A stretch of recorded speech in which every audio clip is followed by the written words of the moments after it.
எஸ்தரின் சரித்திரம் முதலாம் அதிகாரம்.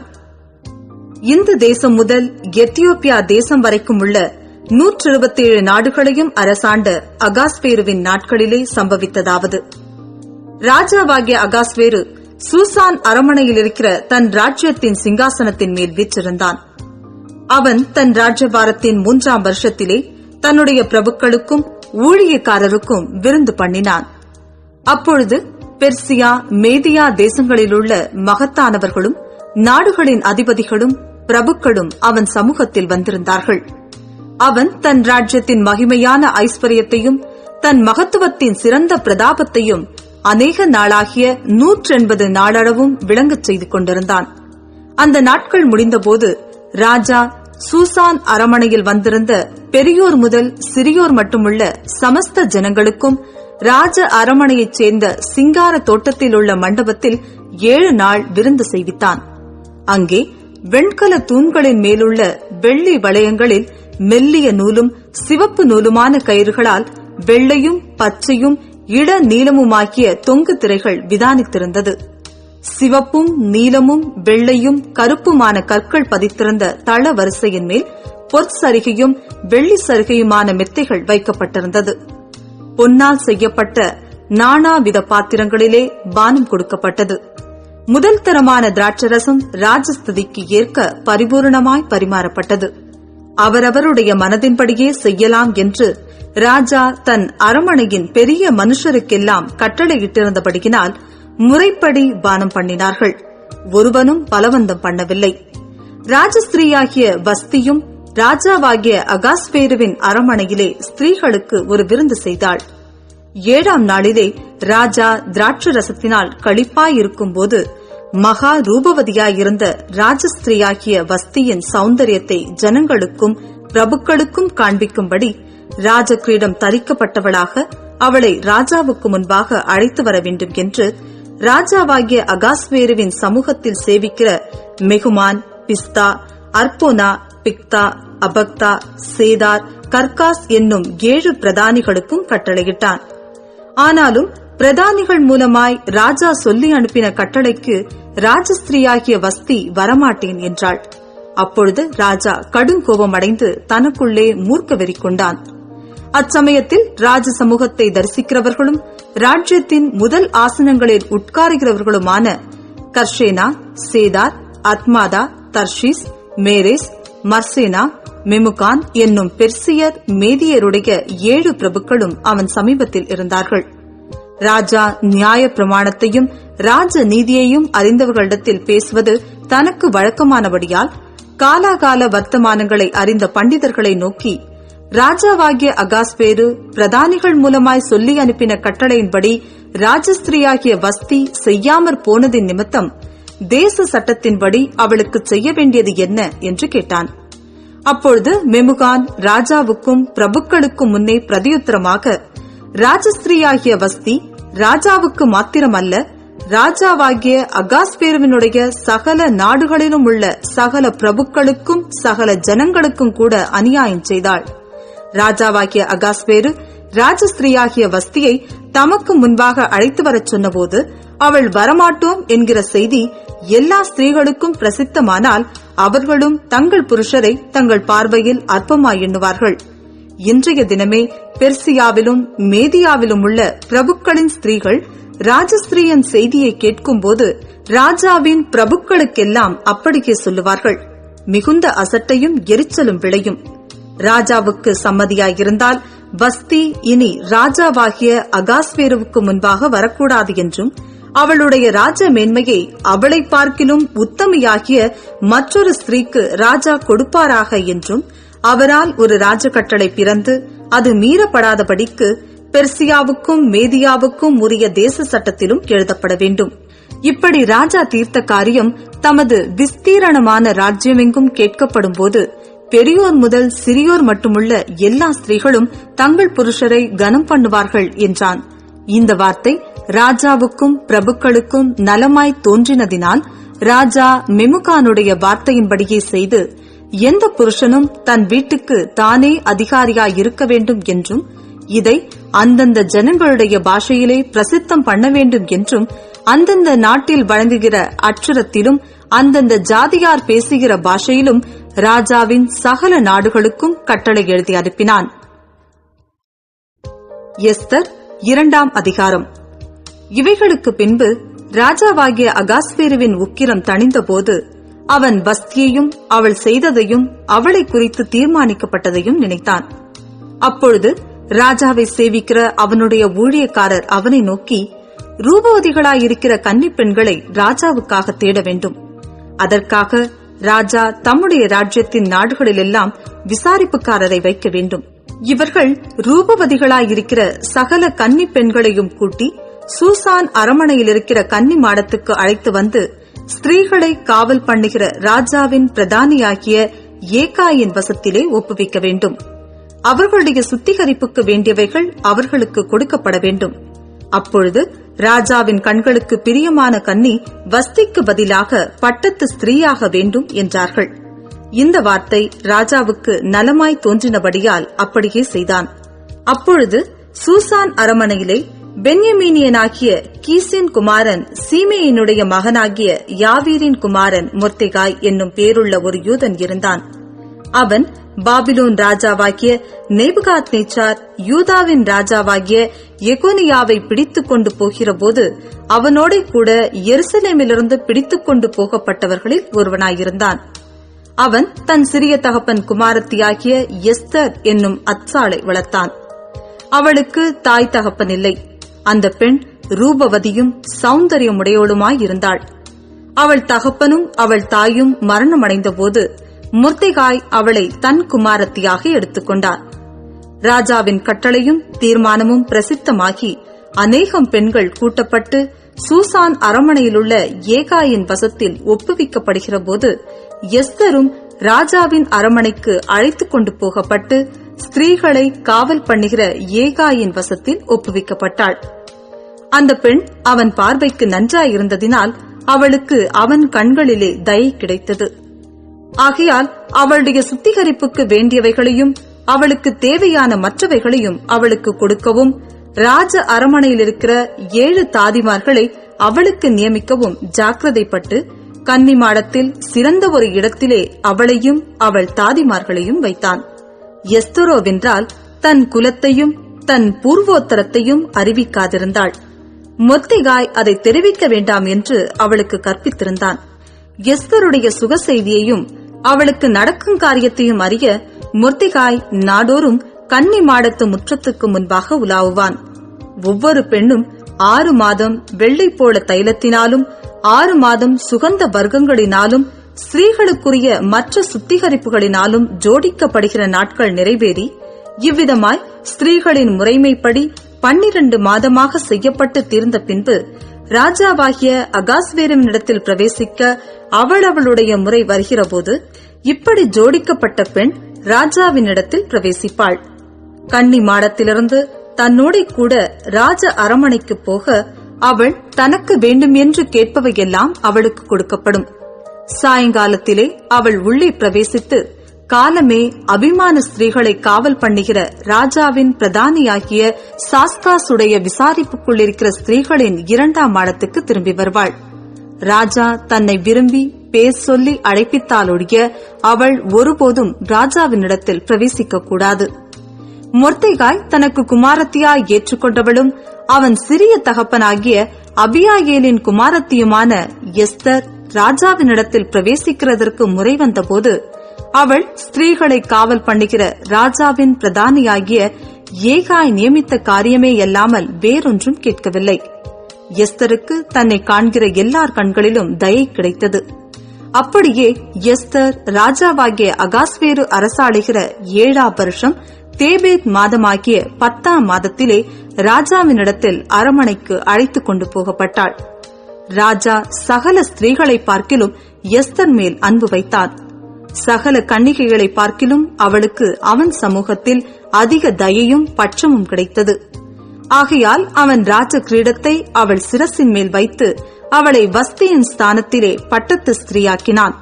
அப்பொழுது ராஜா தன்னுடைய எல்லா பிரபுக்களுக்கும் ஊழியக்காரருக்கும் எஸ்தரின் நிமித்தம் ஒரு பெரிய விருந்து செய்து நாடுகளுக்கு சலக்கரணை உண்டாக்கி ராஜஸ்துதிக்கு தக்க வெகுமானங்களை கொடுத்தான். இரண்டாந்தரம் கன்னிகைகள் சேர்க்கப்படும் போது மொர்தெகாய் ராஜாவின் அரமனை வாசலில் உட்கார்ந்திருந்தான். எஸ்தர் மொர்தெகாய் தனக்கு கற்பித்திருந்தபடி தன் பூர்வோத்தரத்தையும் தன் குலத்தையும் தெரிவிக்காதிருந்தாள்.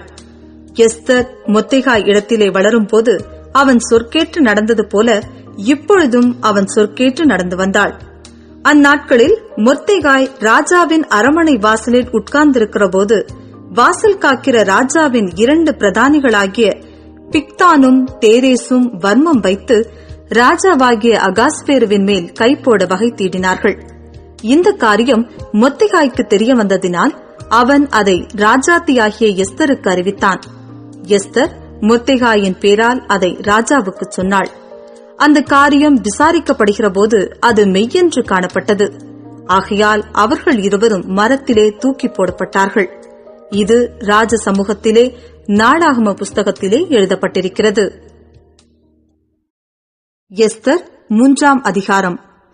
இந்த நடபடிகளுக்கு பின்பு ராஜாவாகிய அகாஸ்வேரு அம்மிதாத்தாவின் குமாரனாகிய ஆமான் என்னும் ஆகாகியனை மேன்மைப்படுத்தி தன்னிடத்தில் இருக்கிற சகல பிரபுக்களுக்கும் மேலாக அவனுடைய ஆசனத்தை உயர்த்தி வைத்தான். ஆகையால் ராஜாவின் அரமனை வாசலில் இருக்கிற ராஜாவின் ஊழியக்காரர் எல்லாரும் ஆமானை வணங்கி நமஸ்கரித்து வந்தார்கள்.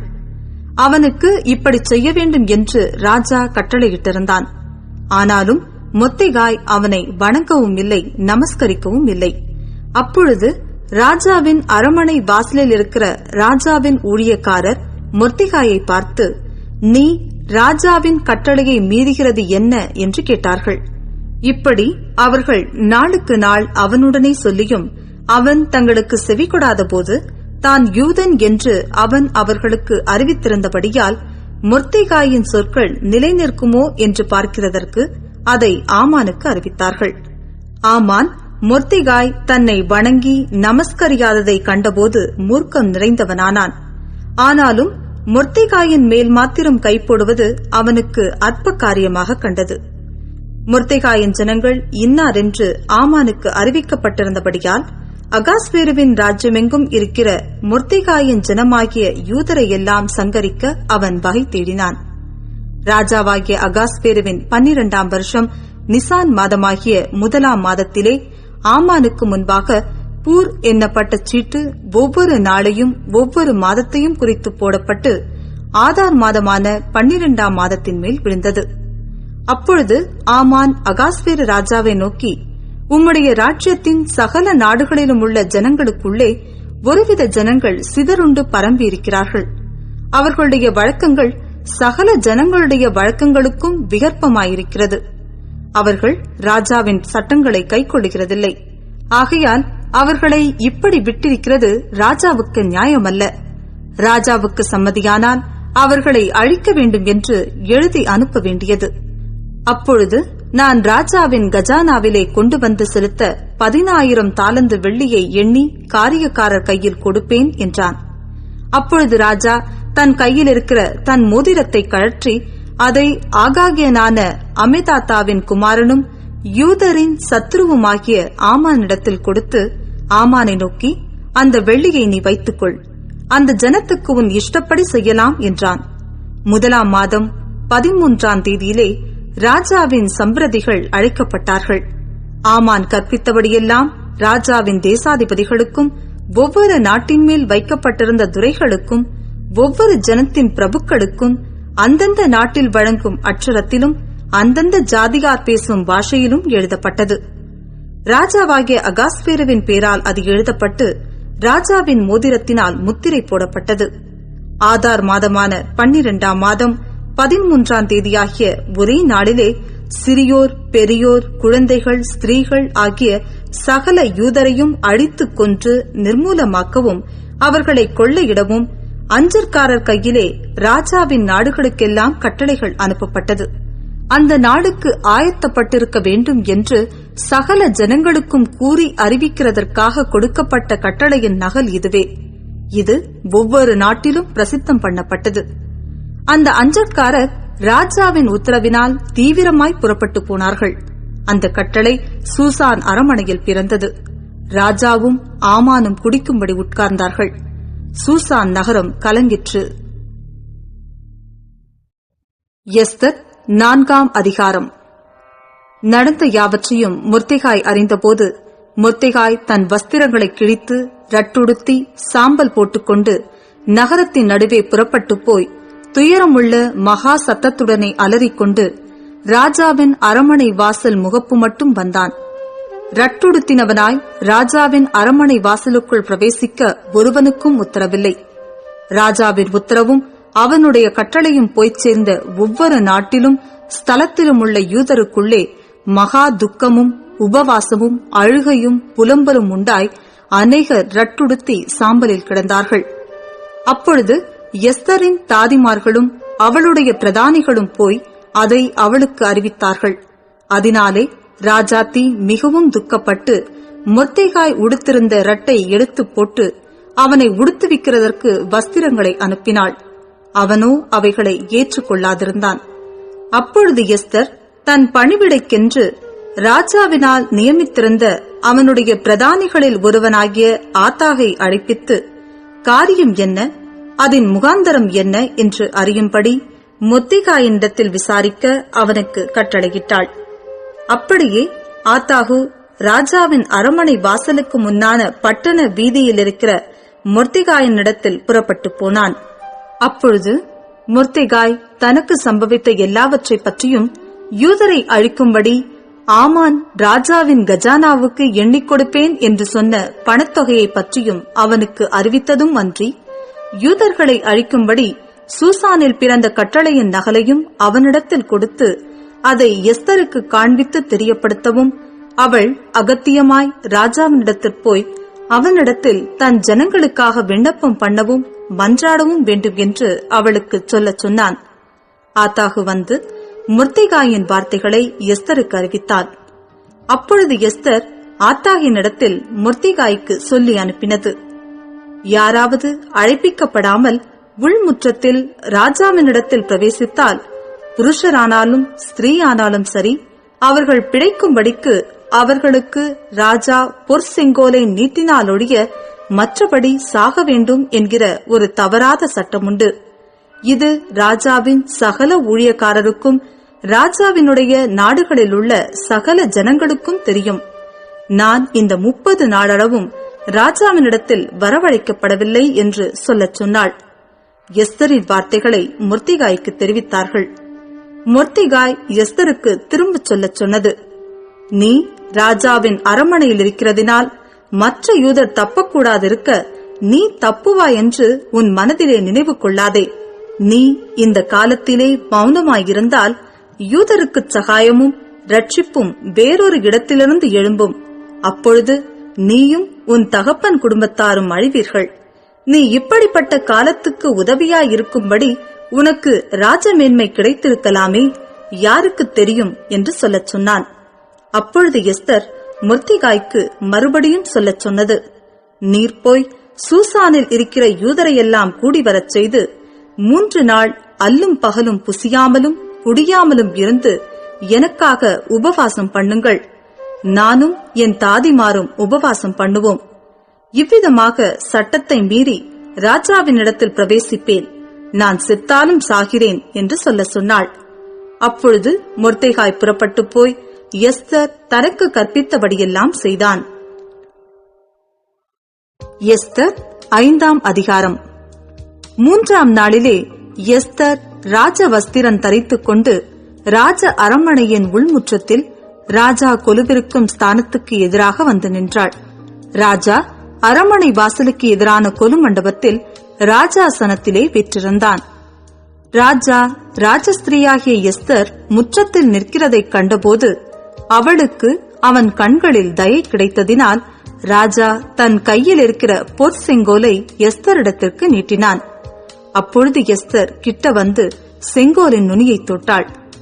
ராஜா அவளை நோக்கி, எஸ்தர் ராஜாத்தியே, உனக்கு என்ன வேண்டும்? நீ கேட்கிற மன்றாட்டு என்ன? நீ ராஜ்யத்தில் பாதி மட்டும் கேட்டாலும் உனக்கு கொடுக்கப்படும் என்றான். அப்பொழுது எஸ்தர், ராஜாவுக்கு சித்தமானால் நான் தமக்கு சேவித்த விருந்துக்கு ராஜாவும் ஆமானும் இன்றைக்கு வரவேண்டும் என்றாள். அப்பொழுது ராஜா எஸ்தர் சொற்படி செய்ய ஆமானை தீவிரித்து வரும்படி சொல்லி எஸ்தர் செய்த விருந்துக்கு ராஜாவும் ஆமானும் வந்தார்கள். விருந்திலே திராட்சரசம் பரிமாறப்படுகையில் ராஜா எஸ்தரை பார்த்து, உன் வேண்டுதல் என்ன? அது உனக்கு கொடுக்கப்படும். நீ கேட்கிறது என்ன? நீ ராட்சியத்தில் பாதி மட்டும் கேட்டாலும் கிடைக்கும் என்றான். அதற்கு எஸ்தர் பிரதியுத்தரமாக, ராஜாவின் கண்களில் எனக்கு கிருபை கிடைத்து என் வேண்டுதலை கட்டளையிடவும் என் விண்ணப்பத்தின்படி செய்யவும் ராஜாவுக்கு சித்தமாயிருந்தால் ராஜாவும் ஆமானும் நான் இன்னும் தங்களுக்கு செய்யப் போகிற விருந்துக்கு வரவேண்டும் என்பதே என் வேண்டுதலும் என் விண்ணப்பமுமாயிருக்கிறது. நாளைக்கு ராஜாவின் சொற்படி செய்வேன் என்றாள். அன்றைய தினம் ஆமான் சந்தோஷமும் மன மகிழ்ச்சியுமாய் புறப்பட்டான். ஆனாலும் ராஜாவின் அரண்மனை வாசலில் இருக்கிற மொர்தெகாய் தனக்கு முன் எழுந்திராமலும் அசையாமலும் இருக்கிறதை ஆமான் கண்டபோது அவன் மொர்தெகாயின் மேல் உக்கிரம் நிறைந்தவனானான்.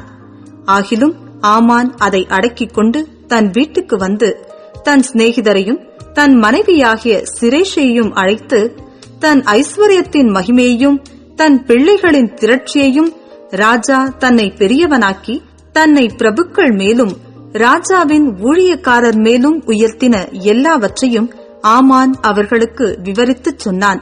பின்னையும் ஆமான், ராஜஸ்திரியாகிய எஸ்தரும் தான் செய்த விருந்துக்கு ராஜாவுடனே கூட என்னை தவிர வேறொருவரையும் அழைக்கவில்லை. நாளைக்கும் ராஜாவுடனே கூட நான் விருந்துக்கு வரவழைக்கப்பட்டிருக்கிறேன். ஆனாலும் அந்த யூதனாகிய மொர்தெகாய் ராஜாவின் அரண்மனை வாசலில் உட்கார்ந்திருக்கிறதை நான் காணும் அளவும் அவையெல்லாம் எனக்கு ஒன்றுமில்லை என்றான். அப்பொழுது அவன் மனைவியாக சிரேஷும் அவனுடைய சிநேகிதர் எல்லாரும் அவனை பார்த்து, 50 முழ உயரமான ஒரு தூக்கு மரம் செய்யப்பட வேண்டும். அதிலே மொர்தெகாயை தூக்கி போடும்படி நாளைய தினம் நீர் ராஜாவுக்கு சொல்ல வேண்டும். பின்பு சந்தோஷமாய் ராஜாவுடனே கூட விருந்துக்கு போகலாம் என்றார்கள். இந்த காரியம் ஆமானுக்கு நன்றாய் கண்டதினால் தூக்கு மரத்தை செய்வித்தான். எஸ்தர் 6ஆம் அதிகாரம். அந்த ராத்திரியிலே ராஜாவுக்கு நித்திரை வராதபடியினால் கால வர்த்தமானங்கள் எழுதியிருக்கிற நடபடி புஸ்தகத்தை கொண்டு வரச் சொன்னான். அது ராஜ சமூகத்தில் வாசிக்கப்பட்டது. அப்பொழுது வாசற் காவலாளரில் ராஜாவின் 2 பிரதானிகளாகிய பிக்தானாவும் தேரேசும் ராஜாவாகிய அகாஸ்வேருவின் மேல் கைப்போட பார்த்த செய்தியை மொர்தெகாய் அறிவித்தான் என்று எழுதியிருக்கிறது வாசிக்கப்பட்டது. அப்பொழுது ராஜா, இதற்காக மொர்தெகாய்க்கு கனமும் மேன்மையும் செய்யப்பட்டதா என்று கேட்டான். அதற்கு ராஜாவை சேவிக்கிற ஊழியக்காரர், அவனுக்கு ஒன்றும் செய்யப்படவில்லை என்று சொன்னார்கள். ஆமான் தான் செய்த தூக்கு மரத்திலே மொர்தெகாயை தூக்கி போட வேண்டும் என்று ராஜாவிடத்தில் பேசும்படி ராஜ அரண்மனையின் வெளிமுற்றத்திலே வந்திருந்தான். அப்பொழுது ராஜா, முற்றத்தில் இருக்கிறது யார் என்று கேட்டான். ராஜாவின் ஊழியக்காரர் அவனை நோக்கி, இதோ ஆமான் முற்றத்திலே நிற்கிறான் என்றார்கள். ராஜா, அவன் உள்ளே வரட்டும் என்றான். ஆமான் உள்ளே வந்தபோது ராஜா அவனை நோக்கி, ராஜா கனம் பண்ண விரும்புகிற மனுஷனுக்கு என்ன செய்யப்பட வேண்டும் என்று கேட்டான். அதற்கு ஆமான், என்னையன்றி யாரை ராஜா கனம் பண்ண விரும்புவார் என்று தன் மனதிலே நினைத்து ராஜாவை நோக்கி, ராஜா கனம் பண்ண விரும்புகிற மனுஷனுக்கு செய்ய வேண்டியது என்னவென்றால், ராஜா உடுத்திக் கொள்ளுகிற ராஜ வஸ்திரமும் ராஜா ஏறுகிற குதிரையும் அவர் சிரசிலே தரிக்கப்படும் ராஜமுடியும் கொண்டு வரப்பட வேண்டும். அந்த வஸ்திரமும் குதிரையும் ராஜாவுடைய பிரதான பிரபுக்களில் ஒருவனுடைய கையிலே கொடுக்கப்பட வேண்டும். ராஜா கனம் பண்ண விரும்புகிற மனுஷனை அலங்கரித்த பின் அவனை குதிரையின் மேல் ஏற்றி நகர வீதியில் உலாவும்படி செய்து, ராஜா கனம் பண்ண விரும்புகிற மனுஷனுக்கு இப்படியே செய்யப்படும் என்று அவனுக்கு முன்பாக கூறப்பட வேண்டும் என்றான். அப்பொழுது ராஜா ஆமானை நோக்கி, சீக்கிரமாய் நீ சொன்னபடி வஸ்திரத்தையும் குதிரையையும் கொண்டு போய் ராஜ அரண்மனையின் வாசலில் உட்கார்ந்திருக்கிற யூதனாகிய மொர்தெகாய்க்கு அந்த பிரகாரம் செய். நீ சொன்ன எல்லாவற்றிலும் ஒன்றும் தவறாதபடி பார் என்றான். அப்படியே ஆமான் வஸ்திரத்தையும் குதிரையையும் கொண்டு போய் மொர்தெகாயை அலங்கரித்து அவனை குதிரையின் மேல் ஏற்றி நகர வீதியில் உலாவும்படி செய்து, ராஜா கனம் பண்ண விரும்புகிற மனுஷனுக்கு இப்படியே செய்யப்படும் என்று அவனுக்கு முன்பாக கூறினான். பின்பு மொர்தெகாய் ராஜாவின் அரண்மனை வாசலுக்கு திரும்பி வந்தான். ஆமானோவென்றால் சஞ்சலப்பட்டு முக்காடிட்டுக் கொண்டு தன் வீட்டுக்கு தீவிரித்து போனான். ஆமான் தனக்கு நேரிட்ட எல்லாவற்றையும் தன் மனைவியாகிய சிரேஷுக்கும் தன் சிநேகிதர் எல்லாருக்கும் அறிவித்த போது அவனுடைய ஆலோசனைக்காரரும் அவன் மனைவியாகிய சிரேஷும் அவனை பார்த்து, மொர்தெகாய்க்கு முன்பாக நீர் தாழ்ந்து போகத் தொடங்கினீர். அவன் யூத குலமானால் நீர் அவனை மேற்கொள்ளாமல் அவனுக்கு முன்பாக தாழ்ந்து போவது நிச்சயம் என்றார்கள். அவர்கள் இப்படி பேசிக் கொண்டிருக்கும் போதே ராஜாவின் பிரதானிகள் வந்து எஸ்தர் செய்த விருந்துக்கு வர ஆமானை துரிதப்படுத்தினார்கள். எஸ்தர் 7ஆம் அதிகாரம்.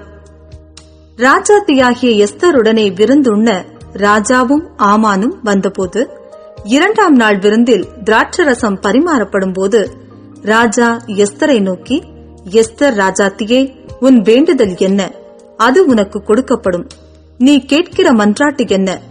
நீ ராஜ்யத்தில் பாதி மட்டும் கேட்டாலும் கிடைக்கும் என்றான்.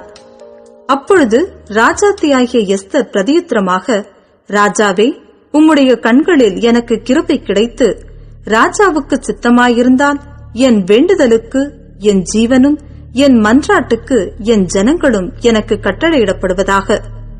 எங்களை அழித்துக் கொன்று நிர்மூலமாக்கும்படி நானும் என் ஜனங்களும் விற்கப்பட்டோம்.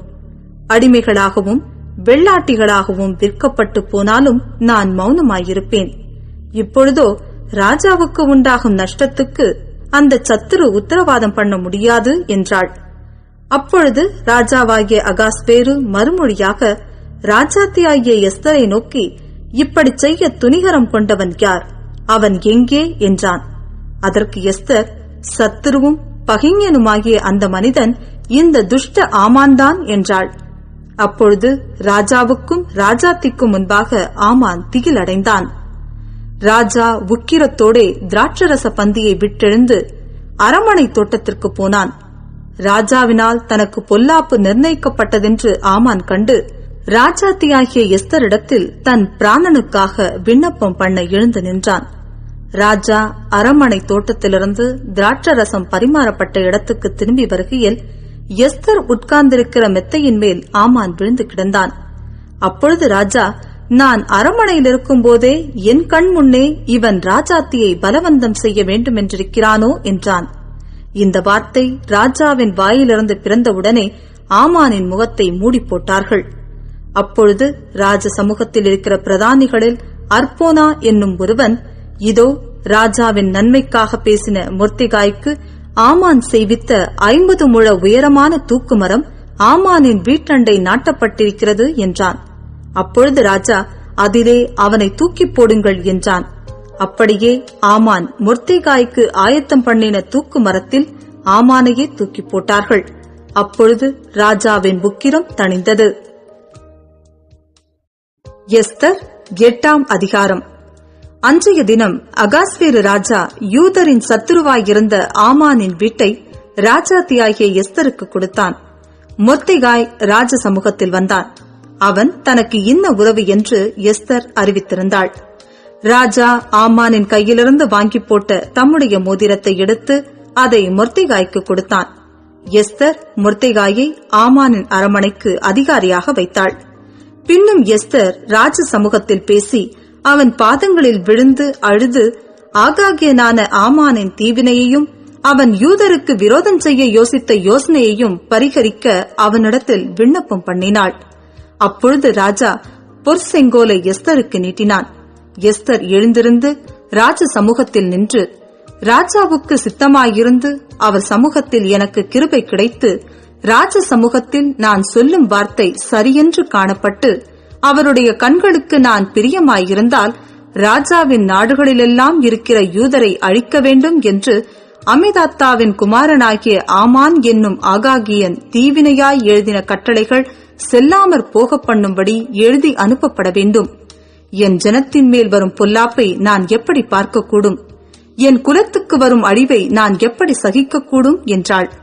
அப்பொழுது அகாஸ்வேரு ராஜா ராஜாத்தியாகிய எஸ்தரையும் யூதனாகிய மொர்தெகாயையும் நோக்கி, இதோ ஆமானின் வீட்டை எஸ்தருக்கு கொடுத்தேன். அவன் யூதர் மேல் தன் கையை போட எத்தனைத்தபடியினால் அவனை மரத்திலே தூக்கி போட்டார்கள்.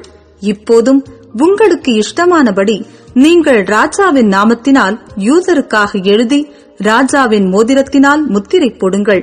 ராஜாவின் பேரால் எழுதப்பட்டு ராஜாவின் மோதிரத்தினால் முத்திரை போடப்பட்டதை செல்லாமற் போக பண்ண ஒருவராலும் கூடாது என்றான்.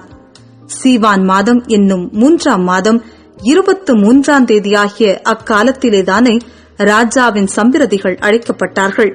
மொர்தெகாய் கற்பித்தபடியெல்லாம் யூதருக்கும் இந்து தேசம் முதல் எத்தியோப்பியா தேசம் மட்டுமுள்ள 127 நாடுகளின் தேசாதிபதிகளுக்கும் அதிபதிகளுக்கும் அதிகாரிகளுக்கும் அந்தந்த நாட்டில் வழங்கும் அட்சரத்திலும் அந்தந்த ஜாதியார் பேசும் பாஷையிலும் யூதருக்கும் அவர்கள் அட்சரத்திலும் அவர்கள் பாஷையிலும் எழுதப்பட்டது. அந்த கட்டளைகள் அகாஸ்வேரு ராஜாவின் பேரால் எழுதப்பட்டு ராஜாவின் மோதிரத்தினால் முத்திரை போடப்பட்ட பின் குதிரைகள் மேலும் வேகமான ஒட்டகங்கள் மேலும் கோவேறு கழுதைகள் மேலும் ஏறிப்போகிற அஞ்சற்காரர் கையில் அனுப்பப்பட்டது. அவைகளில் அகாஸ்வேரு ராஜாவுடைய எல்லா நாடுகளிலும் ஆதார் மாதம் என்கிற 12ஆம் மாதம் 13ஆம் தேதியாகிய அந்த ஒரே நாளிலே அந்தந்த பட்டணத்தில் இருக்கிற யூதர் ஒன்றாய்ச் சேர்ந்து தங்கள் பிராணனை காப்பாற்றவும் தங்களை விரோதிக்கும் சத்துருக்களாகிய ஜனத்தாரும் தேசத்தாருமான எல்லாரையும் அவர்கள் குழந்தைகளையும் ஸ்திரீகளையும் அழித்து கொன்று நிர்மூலமாக்கவும் அவர்கள் உடைமைகளை கொள்ளையிடவும் ராஜா யூதருக்கு கட்டளையிட்டார் என்று எழுதியிருந்தது. யூதர் தங்கள் பகைஞருக்கு சரிக்கு சரிக்கட்டும்படி நியமித்த அன்றைய தினத்தில் ஆயத்தமாயிருக்க வேண்டும் என்று அந்தந்த நாட்டிலுள்ள சகல ஜனங்களுக்கும் கூறப்படுகிறதற்காக கொடுக்கப்பட்ட கட்டளையின் நகல் இதுவே. இது ஒவ்வொரு நாட்டிலும் பிரசித்தம் பண்ணப்பட்டது. அப்படியே வேகமான ஒட்டகங்கள் மேலும் கோவேறு கழுதைகள் மேலும் ஏறின அஞ்சற்காரர் ராஜாவின் வார்த்தையினாலே ஏவப்பட்டு தீவிரத்தோடே புறப்பட்டு போனார்கள்.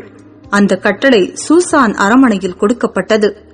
அப்பொழுது மொர்தெகாய் இளநீலமும் வெள்ளையுமான ராஜவஸ்திரமும் பெரிய பொன்முடியும் பட்டும் இரத்தாம்பரமும் அணிந்தவனாய் ராஜாவினிடத்திலிருந்து புறப்பட்டான். சூசான் நகரம் ஆர்ப்பரித்து மகிழ்ந்திருந்தது. இவ்விதமாய் யூதருக்கு வெளிச்சமும் மகிழ்ச்சியும் களிப்பும் கனமும் உண்டாயிற்று. ராஜாவின் வார்த்தையும் அவனுடைய கட்டளையும் போய்ச் சேர்ந்த எல்லா நாடுகளிலும் எல்லா பட்டணங்களிலும் யூதருக்குள்ளே அது மகிழ்ச்சியும் களிப்பும் விருந்துண்டு கொண்டாடும் நல்ல நாளுமாயிருந்தது. யூதருக்கு பயப்படுகிற பயம் தேசத்து ஜனங்களை பிடித்ததினால் அவர்களில் அநேகர் யூத மார்க்கத்தில் அமைந்தார்கள். எஸ்தர் 9ஆம் அதிகாரம். ராஜாவின் வார்த்தையின்படியும் அவனுடைய கட்டளையின்படியும் செய்யப்படுகிறதற்கு ஆதார் மாதம் என்கிற 12ஆம் மாதம் 13ஆம் தேதியிலே யூதரின் பகைஞர் அவர்களை மேற்கொள்ளலாம் என்று நம்பினார்களே. அந்நாளிலேதானே யூதரானவர்கள் தங்கள் பகைஞரை மேற்கொள்ளும்படிக்கு காரியம் மாறுதலாய் முடிந்தது. யூதர் அகாஸ்வேரு ராஜாவின் சகல நாடுகளிலும் உள்ள பட்டணங்களிலே தங்களுக்கு பொல்லாப்பு வரப்பண்ண பார்த்தவர்கள் மேல் கைப்போட கூடிக்கொண்டார்கள். ஒருவரும் அவர்களுக்கு முன்பாக நிற்கக்கூடாதிருந்தது. அவர்களைப் பற்றி சகல ஜனங்களுக்கும் பயம் உண்டாயிற்று. நாடுகளின் சகல அதிகாரிகளும் தேசாதிபதிகளும் துரைகளும் ராஜாவின் காரியங்களை நடப்பிக்கிறவர்களும் யூதருக்கு துணை நின்றார்கள். மொர்தெகாயினால் உண்டான பயங்கரம் அவர்களை பிடித்தது. மொர்தெகாய் ராஜாவின் அரமனையில் பெரியவனாயிருந்தான். அவனுடைய கீர்த்தி எல்லா நாடுகளிலும் பிரசித்தமாயிற்று. இந்த மொர்தெகாய் என்பவன் மேன்மேலும் பெரியவனானான். அப்படியே யூதர் தங்கள் சத்துருக்களையெல்லாம் பட்டயத்தால் வெட்டி கொன்று நிர்மூலமாக்கி தங்கள் இஷ்டப்படி தங்கள் பகைஞருக்கு செய்தார்கள். யூதர் சூசான் அரமனையிலும் 500 பேரை கொன்று நிர்மூலமாக்கினார்கள். அம்மிதாத்தாவின் குமாரனாகிய ஆமான் என்னும் யூதருடைய சத்ருவின் குமாரனான பர்சான் தாத்தா தல்போன், அஸ்பாதா, பொராதா, அதலியா, அரிதாத்தா, பர்மஸ்டா, அரிசாய், அரிதாய், வாய்சாதா ஆகிய 10 பேரையும் கொன்று போட்டார்கள். ஆனாலும் கொள்ளையிட தங்கள் கையை நீட்டவில்லை. அன்றைய தினம் சூசான் அரமனையில் கொன்று போடப்பட்டவர்களின் தொகை ராஜ சமூகத்தில் கொண்டு வரப்பட்டது. அப்பொழுது ராஜா ராஜாத்தியாகிய எஸ்தரை நோக்கி, யூதர் சூசான் அரமனையில் 500 பேரையும் ஆமானின் 10 குமாரரையும் கொன்று நிர்மூலமாக்கினார்கள். ராஜாவின் மற்ற நாடுகளிலும் என்ன செய்திருப்பார்களோ. இப்போதும் உன் வேண்டுதல் என்ன, அது உனக்கு கட்டளையிடப்படும். உன் மன்றாட்டு என்ன, அதன்படி செய்யப்படும் என்றான். அப்பொழுது எஸ்தர், ராஜாவுக்கு சித்தமாயிருந்தால் இன்றைய தினத்து கட்டளையின்படியே சூசானில் இருக்கிற யூதர் நாளைய தினமும் செய்யவும், ஆமானின் 10 குமாரரின் உடலையும் தூக்கு மரத்தில் தூக்கி போடவும் உத்தரவாக வேண்டும் என்றாள். அப்படியே செய்யும்படிக்கு ராஜா உத்தரவு கொடுத்தான். அதற்கு சூசானிலே கட்டளை பிறந்தது. ஆமானின் 10 குமாரருடைய உடலையும் தூக்கி போட்டார்கள். சூசானில் இருக்கிற யூதர் ஆதார் மாதத்தின் 14ஆம் தேதியிலும் கூடிச் சேர்ந்து சூசானில் 300 பேரை கொன்று போட்டார்கள். ஆனாலும் கொள்ளையிட தங்கள் கையை நீட்டவில்லை. ராஜாவின் நாடுகளிலுள்ள மற்ற யூதர்கள் தங்கள் பிராணனை தற்காக்கவும் தங்கள் பகைஞருக்கு விலகி இளைப்பாறுதல் அடையவும் ஒருமிக்கச் சேர்ந்து தங்கள் விரோதிகளில் 75,000 பேரை கொன்று போட்டார்கள். ஆனாலும் கொள்ளையிட தங்கள் கையை நீட்டவில்லை. ஆதார் மாதத்தின் 13ஆம் தேதியிலே இப்படி செய்து 14ஆம் தேதியிலே இளைப்பாரி அதை விருந்துண்டு சந்தோஷப்படுகிற பண்டிகை நாளாக்கினார்கள்.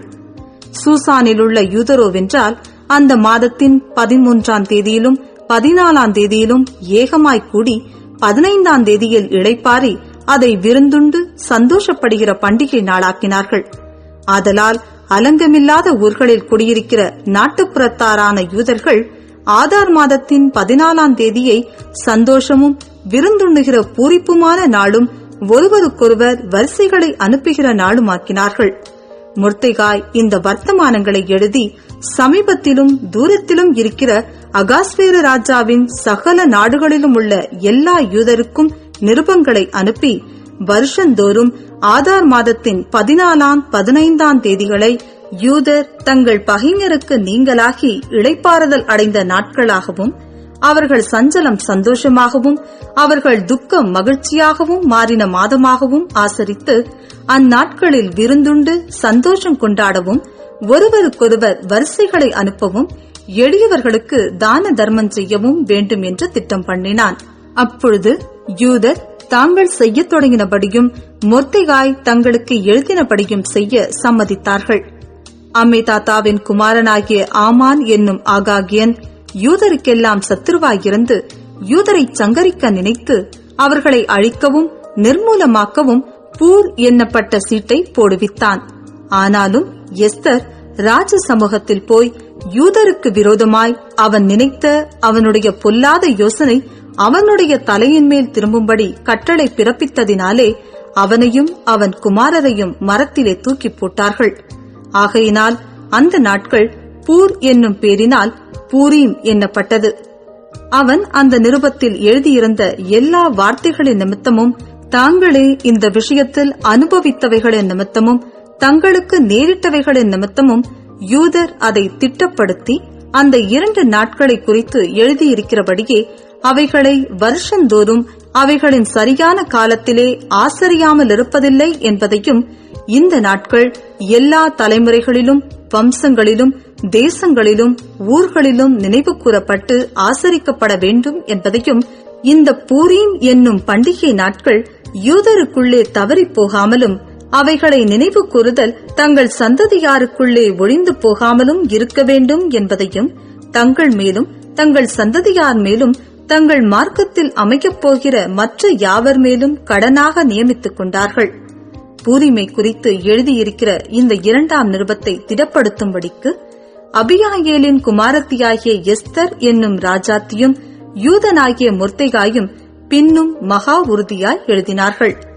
யூதனாகிய மொர்தெகாயும் ராஜாத்தியாகிய எஸ்தரும் யூதருக்கு உறுதிப்பாடு பண்ணினதும் அவர்கள் தானே உபவாசத்தோடும் அலறுதலோடும் ஆசரிப்போம் என்று தங்கள் மேலும் தங்கள் சந்ததியார் மேலும் கடனாக நியமித்துக் கொண்டதுமான பூரீம் என்னப்பட்ட இந்த நாட்கள் அவைகளின் சரியான காலங்களில் ஆசரிக்கப்படும் காரியத்தை உறுதியாக்க அவன் அகாஸ்வேருவின் ராஜ்யத்தில் உள்ள 127 நாடுகளிலும் இருக்கிற எல்லா யூதருக்கும் சமாதானமும் உண்மையுமான வார்த்தைகளையுடைய நிருபங்களை அனுப்பினான். இப்படியே எஸ்தரின் கட்டளையானது பூரீம் நாட்களை பற்றின இந்த வர்த்தமானங்களை திடப்படுத்தினது. அது ஒரு புஸ்தகத்தில் எழுதப்பட்டது. எஸ்தர் 10ஆம் அதிகாரம். ராஜாவாகிய அகாஸ்வேரு தேசத்தின் மேலும் சமுத்திரத்திலுள்ள தீவுகளின் மேலும் பகுதி ஏற்படுத்தினான். வல்லமையும் பராக்கிரமுமான அவனுடைய எல்லா செய்கைகளும் ராஜா பெரியவனாக்கின மொர்தெகாயினுடைய மேன்மையின் விற்த்தாந்தமும் மேதியா பெர்சியா ராஜாக்களின் நடபடி புஸ்தகத்தில் அல்லவோ எழுதியிருக்கிறது. யூதனாகிய மொர்தெகாய் ராஜாவாகிய அகாஸ்வேருவுக்கு இரண்டாவதானவனும் யூதருக்குள் பெரியவனும் தன் திரளான சகோதரருக்கு பிரியமானவனுமாயிருந்ததும் அன்றி தன் ஜனங்களுடைய நன்மையை நாடி தன் குலத்தாருக்கெல்லாம் சமாதானம் உண்டாக பேசுகிறவனுமாயிருந்தான்.